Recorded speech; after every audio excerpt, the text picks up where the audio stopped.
সূরা ফাতিহার গোপন একটি আয়াত 41 বার পড়ে যা চাইবেন তাই পাবেন। সূরা ফাতিহা আমরা সকলেই কিন্তু জানি, এবং এই সূরা ফাতিহা ছাড়া কিন্তু নামাজও হয় না। সূরা ফাতিহার ভিতরে একটা আয়াত আছে, গোপন আয়াত, এই জন্য বললাম এই আমলটা আমরা অনেকেই জানি না। এই আয়াতটা যদি আপনি 41 বার পড়তে পারেন, এরপর আপনি আল্লাহর কাছে দোয়া করলে আল্লাহ তাআলা সেই দোয়াটা কবুল করবেন। মনে রাখবেন, এই সূরা ফাতিহাকে বলা হয় দোয়ার সূরা। এটার নাম হচ্ছে, প্রায় অনেকগুলো নাম রয়েছে তাফসীর কিতাবের ভিতরে। এই সূরা ফাতিহাকে বলা হয় উম্মুল কোরআন, কোরআনের মা। কোরআনের সারাংশ হচ্ছে সূরাতুল ফাতিহা, এবং এই সূরা ফাতিহার ভিতরে শেফাও রয়েছে।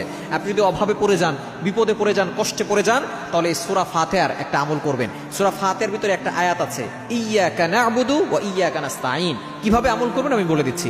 এই আয়াতটা আমরা সকলেই কিন্তু জানি। এর অর্থ হচ্ছে, I worship you, I ask you for help. আয় আল্লাহ, তোমার ইবাদত করি, তোমার কাছেই সাহায্য চাই। আপনি যখনই বিপদে পড়ে যাবেন, অভাবে পড়ে যাবেন, কষ্টে পড়ে যাবেন, আপনি ওযু করে নামাজে দাঁড়াবেন। 2 রাকাত নামাজ পড়ে এরপর আপনি বসে আপনি 3 বার দুরূদ শরীফ পড়বেন, 3 বার ইস্তেগফার করবেন। এরপর আপনি সূরা ফাতিহার এই আয়াতটা পড়বেন, ইয়্যাকা না'বুদু ওয়া ইয়্যাকা নাস্তাঈন, ইয়্যাকা না'বুদু ওয়া ইয়্যাকা নাস্তাঈন। এটা 41 বার পড়বেন। শেষে আবার 3 বার দুরূদ শরীফ পড়ে আপনি আল্লাহর কাছে দোয়া করবেন।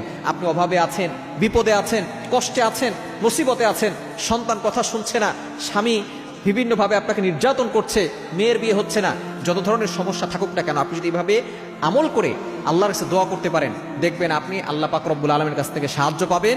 আল্লাহ তাআলা আপনার সকল কষ্ট দূর করবেন, আপনার প্রয়োজন আল্লাহ তাআলা পূরণ করে দিবেন।